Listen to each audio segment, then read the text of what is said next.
being such an experienced player, and I've had difficulties with her playing against her before. So I'm happy that I'm taking my.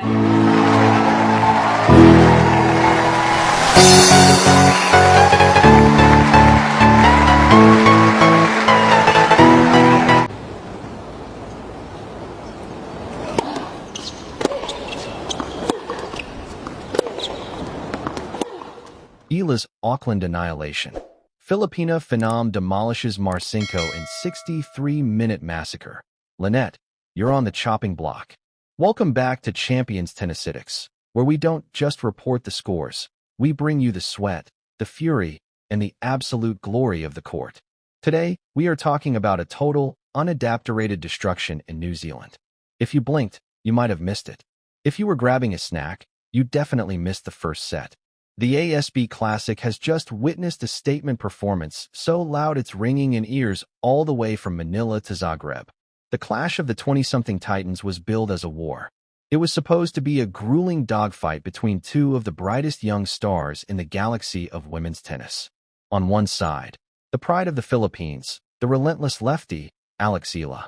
On the other, the Croatian sensation, the former junior world #1, Petra Marcinko. We were promised fireworks. We were promised a generational duel that would go down to the wire. Instead, we got a masterclass. We got a clinic. We got Eala turning the tennis court into her own personal playground and leaving her opponent searching for answers that simply did not exist. Let's set the scene properly because context is everything in the theater of sports. The ASB Classic in Auckland is not just a warm-up tournament. It is the battlefield where the tone for the entire season is set. It's windy, it's intense, and the crowds are notoriously loud. Coming into this round of 16 match, the narrative was absolutely spicy. What you're doing, because history is being made right now. Was fresh Alexandra off a Eala just put the career-defining Philippines on the victory global over the tennis seasoned map. veteran And trust and me, Olympic this silver is just the medalist, beginning. She That win wasn't just a win. It was a gritty, three-set war of attrition that proved Eala could hang with the big hitters. She had already taken down one Croatian giant. Now, she was facing the next-gen Croatian threat in Petra Marcinko. Marcinko, ranked number 82, is no slouch. She's a fearless ball striker who had just blazed past Camila Osorio. She has that dangerous mix of youth and power that can upset anyone on a good day. But folks, Thursday in Auckland was not a good day for Petra Marcinko. It was a nightmare. From the very first ball toss, the energy was different. You could feel it in the air. Eala walked onto the court with a look in her eyes that wasn't just focused, it was predatory. She didn't look like she wanted to play a tennis match. She looked like she wanted to finish one and finish it fast. The match began, and within the blink of an eye, the scoreline was reading 3-love to Eala. 10 minutes. That is all it took. 10 minutes for Eala to grab the match by the throat and squeeze. The crowd, packed with a loud and proud contingent of Filipino fans, was absolutely buzzing. Every forehand winner was met with roars. Every unforced error from Marcinko was met with supportive, yet intimidating, applause for the Filipina. Let's talk about that first set because it deserves to be framed in a museum of tennis dominance. 6-love, a bagel, a donut, whatever you want to call it. It is the most demoralizing scoreline in the sport, and Eala served it up hot and fresh in under 30 minutes. It wasn't just that she won the games, it was how she won them. Marcinko, usually so aggressive, so full of flair, looked completely shell-shocked. She was trying to find her range, trying to hit through the court, but the ball kept coming back faster, deeper, and with more spin.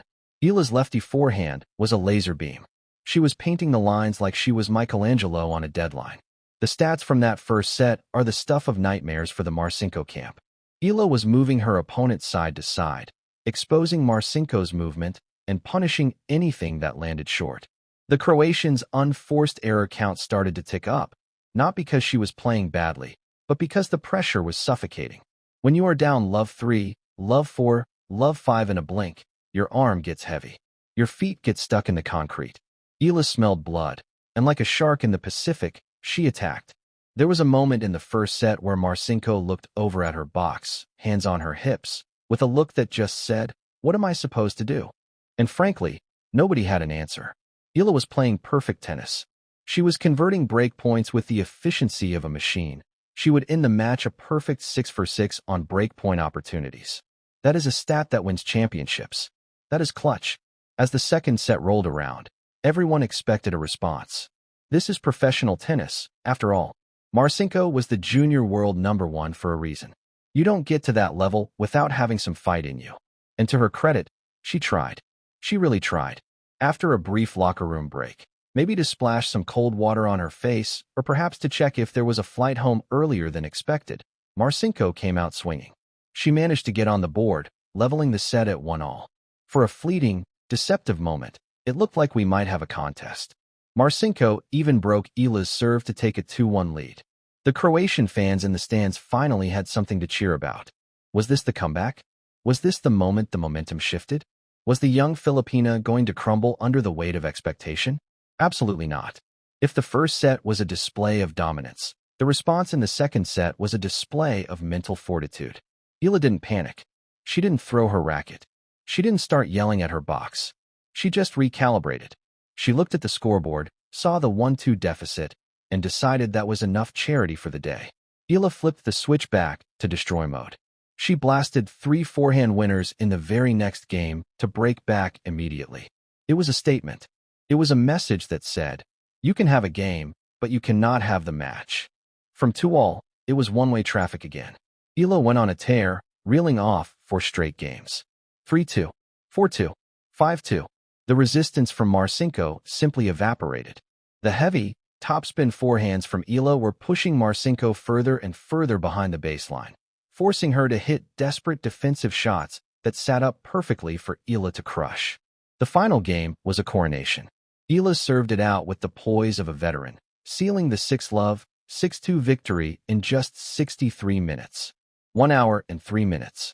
That's barely enough time to watch an episode of your favorite TV show, and Eala had already booked her ticket to the quarterfinals of a WTA event. On paper, Linette is the favorite. She's the 5th seed. She's ranked number 52 in the world, literally 1 spot ahead of Eala. You cannot make this stuff up. It is world number 52 versus world number 53. It is as evenly matched as you can possibly get in terms of rankings. But in terms of current form? In terms of energy levels? The advantage has to tilt toward the Filipina. There is also a hilarious side story developing with Magda Linette in Auckland.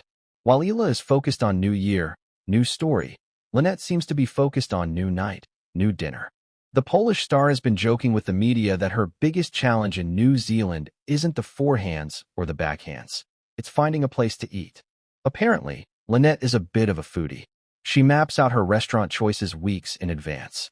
But because she keeps winning, her carefully planned itinerary is running out. She told reporters she is desperately seeking new restaurant recommendations because she didn't expect to be in the tournament this long. It's a funny, humanizing detail, but make no mistake, once she steps on that court, the hunger for food is replaced by a hunger for victory. So, what can we expect when Eala meets Linette? This is going to be a clash of styles. Linette is a counterpuncher. She is solid. She doesn't give you anything for free. She is going to make Eala hit one more ball, then one more, then one more. She is experienced, and she knows how to disrupt a younger player's rhythm. Eala, on the other hand, is the aggressor. She is going to try to dictate the points with that lefty forehand. She needs to do exactly what she did against Marcinko, take time away. If she lets Linette settle into a rhythm, it will be a long day. But if Eala can push Linette back, keep her moving, and exploit the fatigue from Linette's 3-set marathon, we could be looking at a spot in the semifinals. The stakes are massive. For Eala, a win here cements her status as a breakthrough star of 2026. It proves that the Vekic win wasn't a fluke and the Marcinko win wasn't just because the opponent played poorly. Beating Linette, a seeded player and a tour veteran, would be a mature, professional victory. We also have to talk about the crowd factor. The Filipino community in New Zealand has turned out in droves. It feels like a home match for Eala. The flags are waving, the cheers are loud, and that energy is infectious. It lifts a player up when they are down, and it makes them invincible when they are up. Linette isn't just playing Eala, she's playing the crowd, too. Let's look deeper into the technical improvements Eala has made. Last season, we saw flashes of brilliance, but we also saw inconsistency. We saw matches where she would lead and then let the opponent back in. Against Marcinko, that fragility was gone. Vanished. When Marcinko broke back in the second set, the old Eala might have wobbled.